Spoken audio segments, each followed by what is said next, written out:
Puji Tuhan, malam hari ini Tuhan masih tolong kita, memberi kesempatan, bahkan memberikan kekuatan bagi kita untuk kita bisa menyembah Tuhan. Saudara-saudaraku, penyembahan yang semakin sesuai dengan firman Tuhan, karena penyembahan yang kita lakukan saat ini itu bukan hanya berakhir di sini, tapi itu akan berlanjut sampai di dalam kekekalan.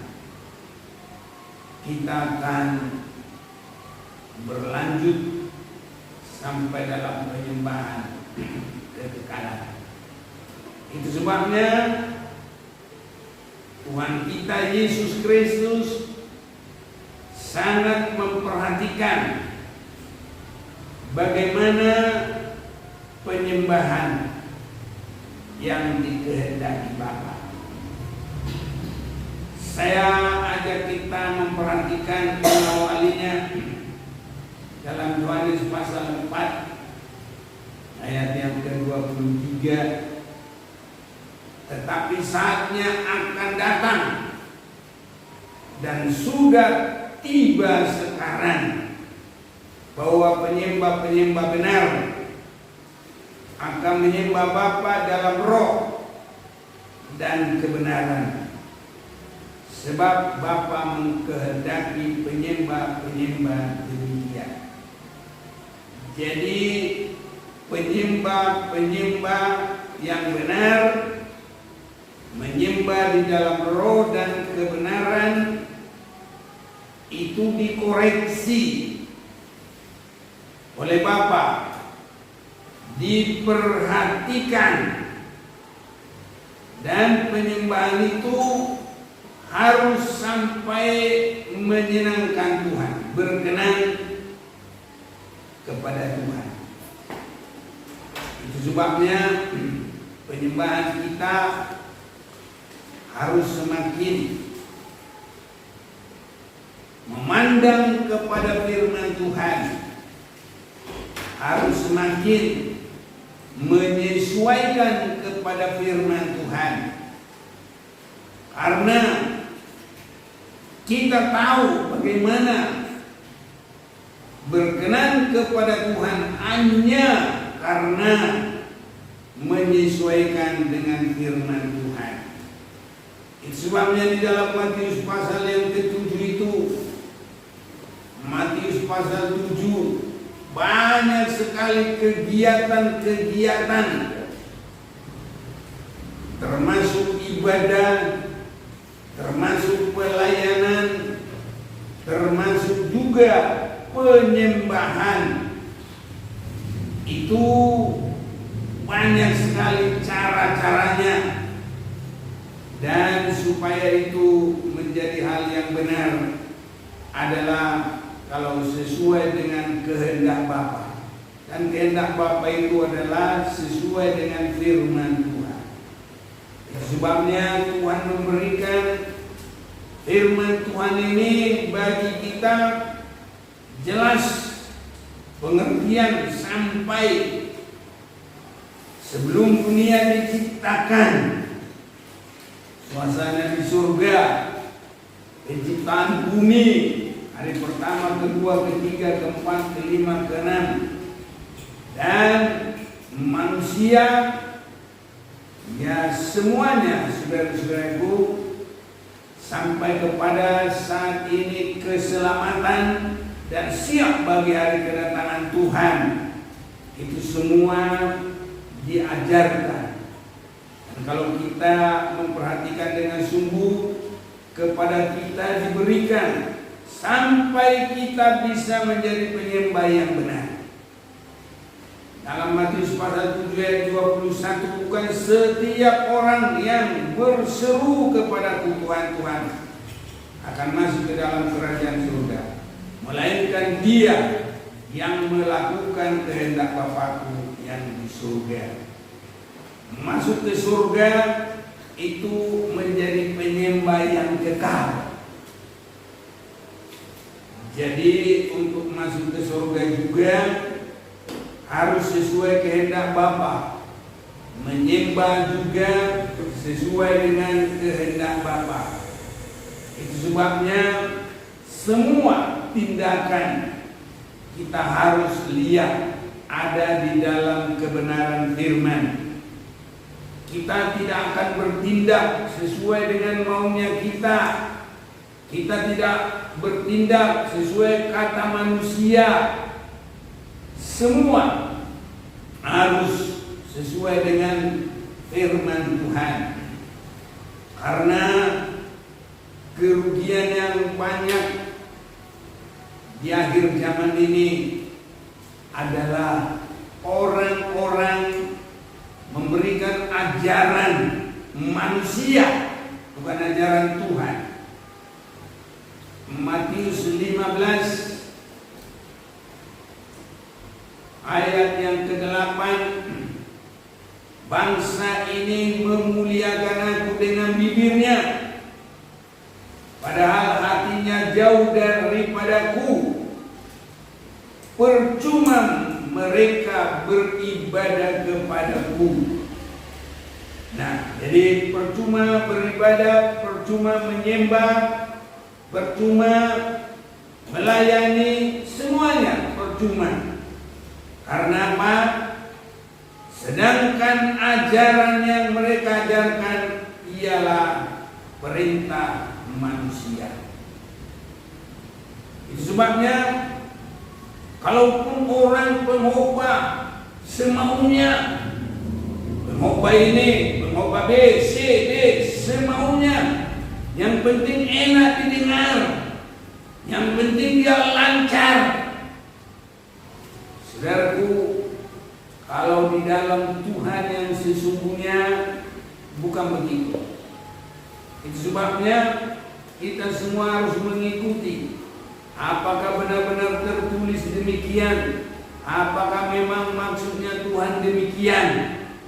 Dan Roh Tuhan akan menolong kita untuk mengerti dan menjadikan kita hidup yang teguh, kokoh. Tidak boleh diombang-ambingkan oleh apapun, tapi mulai dari hati kita teguh sampai kepada seluruh tubuh, roh dan jiwa kita teguh. Karena didasarkan di dalam bangunan batu karang yang kuat. Batu karang yang kuat adalah ajaran Tuhan, adalah firman Tuhan, bukan ajaran ataupun perintah manusia. Saudara-saudaraku, kita perhatikan sekarang ini yang banyak ibadah, bahkan penyembahan, ya menjadikan manusia itu disebut munafik. Karena mereka memuliakan Tuhan, itu artinya juga menyembah, itu artinya juga beribadah, itu artinya juga melayani. Tetapi hatinya jauh daripada Tuhan. Bagaimana hatinya jauh daripada Tuhan? Badannya ada dalam persekutuan. Dan bila dilihat memang sepertinya bagus. Tapi firman Tuhan bilang sudah munafik. Jadi artinya munafik tidak bersungguh-sungguh tidak sesuai dengan kehendaknya Tuhan. Tapi manusia itu berbuat semaunya, berbuat tidak bersungguh-sungguh sesuai firman. Itu sebabnya Tuhan selalu memperhatikan manusia itu dari sejak dulu. Di dalam kitab Kejadian pasal yang ke-6 ayat 5, ketika dilihat Tuhan bahwa kejahatan manusia besar di bumi dan bahwa kecenderungan hatinya selalu membuahkan kejahatan semata-mata. Ini diperhatikan Tuhan. Kalau kita lebih mendalami bahwa manusia itu dalam kecenderungan hati. Jadi orangnya ada di situ. Mereka itu bisa melaksanakan ibadah. Namun kalau dilihat oleh Tuhan, apakah menurut kehendak Tuhan? Itu yang Tuhan mau. Sebabnya Yesus menetapkan dalam dirinya. Dalam Yohanes 6 ayat 38, aku datang ke dunia ini bukan melakukan kehendakku, tapi melakukan kehendak Bapa. Jadi ini Tuhan sangat melihat dalam ibadah kita, sangat memperhatikan supaya ibadah kita menjadi penyembahan yang benar. Jadi harus benar-benar dikoreksi Tuhan, dilihat. Ketika dilihat Tuhan bahwa kejahatan manusia di bumi dan bahwa segala kecenderungan hatinya, sering sekali bisa saudaraku fisiknya ada di situ, tapi kecenderungan hati sudah jauh. Sebabnya Rasul Paulus ya sangat merindu ada yang bisa melepaskan dia dari segala kecenderungan hati yang tidak berkenan. Dan dia bersyukur bahwa Yesuslah yang sanggup melepaskan. Jadi kita bersyukur bahwa semuanya terbuka terarah dan kita tidak akan kecewa dan sia-sia. Dan sesudah firman menjadi manusia, siapa yang bisa, yang mau menerimanya, mereka mendapat hak untuk menjadi anak-anak Allah. Artinya untuk memiliki kecenderungan hati yang bukan membuahkan kejahatan, tapi yang benar-benar dia yang sangat banyak. Namun begitu pun banyaknya, Tuhan perhatikan hanya satu yang berkenan kepada Tuhan. Nuh bersama istrinya, ketiga anaknya, ketiga menantunya, sehingga mereka hanya 8. Jadi kita jangan lihat dari banyaknya, harus karena kesungguhan kita. Seberapapun kita ini kecenderungan hati kita ini biar kita serahkan kepada Tuhan. Sampai benar-benar kita ini menjadi penyembah yang bisa dikoreksi oleh Tuhan sampai ke dalam hati kita.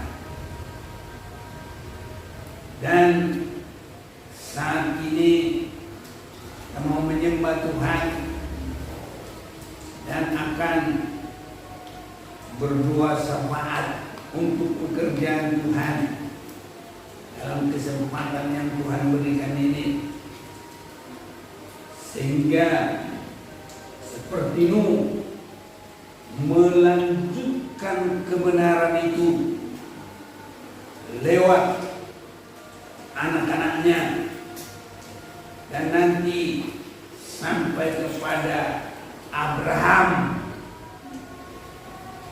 itu keturunan dari Nuh. Dan kalau boleh sampai kepada kita, karena setiap orang yang menerima Yesus disebut juga keturunan Abraham. Itu yang membuat sampai kepada kita keselamatan itu. Jadi ada jalannya, tidak asal-asalan. Tapi ada mulai dari Allah menyatakan dirinya, menciptakan langit bumi, memperhatikan manusia mana yang kecenderungan hatinya kepada Tuhan. Nuh, dan Nuh melalui Sem sampai kepada Ibrahim, Abraham, dan di dalam Matius pasal 1 silsilah itu Daud, Abraham, sampai kepada Yesus. Dan di dalam Yesuslah keselamatan itu. Dan orang-orang yang di dalam Yesus adalah anak Abraham, berhak menerima janji itu. Itu sebabnya harus seperti Nuh, kecenderungan hatinya tetap mengasihi Tuhan. Dan benar-benar di dalam apapun yang Tuhan tugaskan kepadanya, dia teguh, dia setia, sehingga dia juga adalah satu penyalur, penyambung kasih Allah itu, dan sampai kepada Yesus, sampai kepada kita. Dan siapa yang menerima dia, saya bacakan saja satu itu, Yohanes pasal 1 ayat 12. Itu kemurahan Tuhan bagi kita di dalam janji kepada Abraham.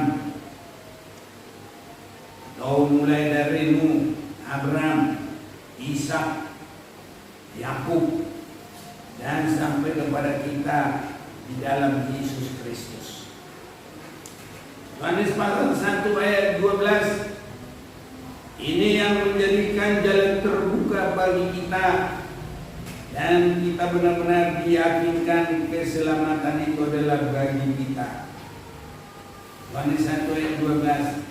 Tapi semua orang yang menerimanya, itu firman yang menjadi manusia, itulah Yesus, diberinya kuasa supaya menjadi anak-anak Allah, yaitu mereka yang percaya di dalam nama Tuhan Yesus Kristus. Namanya itu Tuhan Yesus Kristus. Dan itu karena ayat 14, firman itu telah menjadi manusia dan diam di antara kita, dan kita telah melihat kemuliaannya, yaitu kemuliaan yang diberikan kepadanya, Yesus, sebagai anak tunggal Bapa, penuh kasih karunia dan kebenaran. Jadi kita harus memiliki kecenderungan hati kepada Tuhan, bukan kepada keinginan dosa, keinginan dunia, sehingga ukuran yang berkenan kepada Tuhan itu tetap ada pada kita, bahkan sampai Tuhan Yesus datang. Inilah yang kita pergumulkan, mengapa kita harus setia ibadah minggu, ibadah pendalaman firman, ibadah doa seperti malam hari ini, supaya kecenderungan hati kita hanya terarah kepada Tuhan, bukan kepada dunia, bukan kepada dosa, tapi kepada Tuhan. Dan kita diselamatkan, bahkan dipakai menjadi saluran keselamatan itu juga, seperti Nuh yang kecenderungan hatinya hanyalah kepada Tuhan. Mari kita mau datang menyembah Tuhan.